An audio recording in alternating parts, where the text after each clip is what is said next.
Hello all, welcome back to another video. അപ്പോൾ ഇന്നത്തെ വീഡിയോയിൽ നമ്മൾ NoiseFit Endure എന്ന സ്മാർട്ട് വാച്ചിൻ്റെ എനിക്കിഷ്ടപ്പെടാത്ത 5 കാര്യങ്ങളാണ് ഡിസ്കസ് ചെയ്യാൻ പോകുന്നത്. ഈ വീഡിയോ ചെയ്യാൻ വേറൊരു കാര്യം കൂടെ ഉണ്ട്. കഴിഞ്ഞ വീഡിയോയിൽ ഞാൻ പറഞ്ഞിരുന്നു NoiseFit Endureൻ്റെ റിവ്യൂ കണ്ടിട്ട് കുറച്ച് സബ്സ്ക്രൈബേഴ്സ് ആ വാച്ച് മേടിച്ചു. അവർക്ക് എന്തോ ഡിസ്പ്ലേക്ക് ഫ്ലിക്കറിങ് ഇഷ്യൂ ഉണ്ടെന്ന് പറഞ്ഞിട്ട് കമൻറ്റ് ചെയ്തിരുന്നു. അപ്പോൾ എൻ്റെ വാച്ചിന് ഇപ്പോഴും ഒരു ഇഷ്യൂ ഇല്ല, പെർഫെക്റ്റ്ലി ഫൈനാണ്, ഒരു കുഴപ്പമില്ല, വർക്ക് ചെയ്യുന്നുണ്ട്.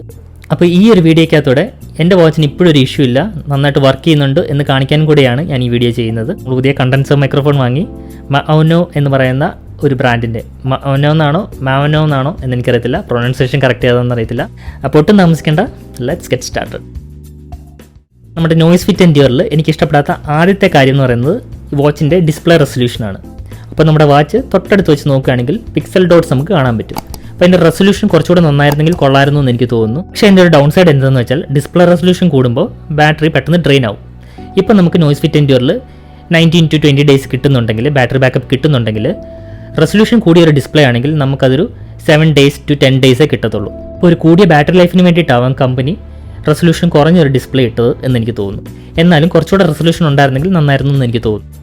അപ്പോൾ അതായിരുന്നു എനിക്കിഷ്ടപ്പെടാത്ത ആദ്യത്തെ കാര്യം, കുറച്ചുകൂടെ നല്ലൊരു ഡിസ്പ്ലേ കൊടുക്കാമായിരുന്നു. ഈ വാച്ചിൽ എനിക്കിഷ്ടപ്പെടാത്ത രണ്ടാമത്തെ കാര്യം എന്താണെന്ന് വെച്ചാൽ ഈ വാച്ചിൻ്റെ സ്ട്രാപ്പിൻ്റെ ക്വാളിറ്റി കുറച്ചുകൂടെ നന്നാക്കാമായിരുന്നു എന്ന് എനിക്ക് തോന്നുന്നു. വേറൊന്നും കൊണ്ടല്ല, ആ സ്ട്രാപ്പിൻ്റെ കളർ കുറച്ചായിട്ട് ഫെയ്ഡ് ആകുന്ന പോലെ എനിക്ക് തോന്നുന്നുണ്ട്. കളർ ഫെയ്ഡ് ആകാത്ത രീതിയിലുള്ള ഒരു മെറ്റീരിയൽ യൂസ് ചെയ്യുമായിരുന്നെങ്കിൽ കുറച്ചുകൂടെ നന്നായിരുന്നു എന്ന് എനിക്ക് തോന്നുന്നു. അടുത്ത നമുക്ക് മൂന്നാമത്തെ കാര്യം നോക്കാം. മൂന്നാമത്തെ കാര്യം ഒരു സജഷൻ പോലെ എനിക്ക് പറയാനുള്ളൂ. ഈ വാച്ചിൽ ബ്ലൂടൂത്ത് ടേൺ ഓഫ് ചെയ്യാൻ ഒരു ഓപ്ഷൻ കൊടുക്കാമായിരുന്നു.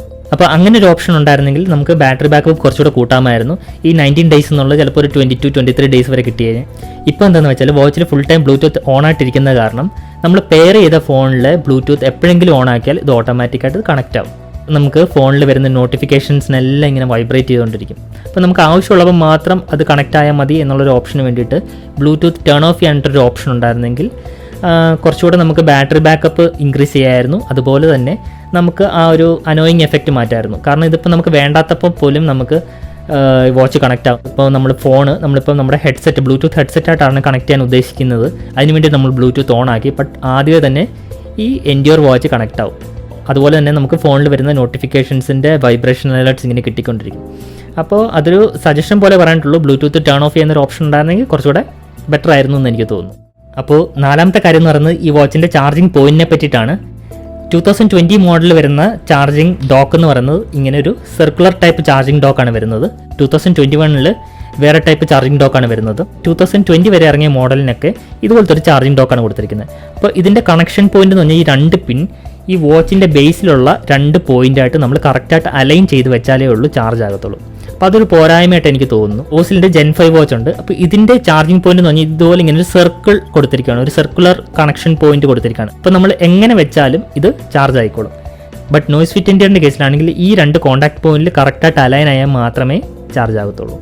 അപ്പോൾ നമ്മൾ എപ്പോഴും വാച്ച് ചാർജ് ചെയ്യുമ്പോൾ കറക്റ്റായിട്ട് അലൈൻ ചെയ്ത് വെക്കേണ്ടി വരും. അപ്പോൾ അതാണ് എനിക്കിഷ്ടപ്പെടാത്ത നാലാമത്തെ. നമുക്ക് അഞ്ചാമത്തെ കാര്യം നോക്കാം. അഞ്ചാമത്തെ കാര്യം എന്താണെന്ന് വെച്ചാൽ വാച്ച് നമ്മൾ ചാർജ് ചെയ്തുകൊണ്ടിരിക്കുമ്പോൾ നമുക്ക് ആ വാച്ച് വേറെ ഒന്നിനും യൂസ് ചെയ്യാൻ പറ്റത്തില്ല.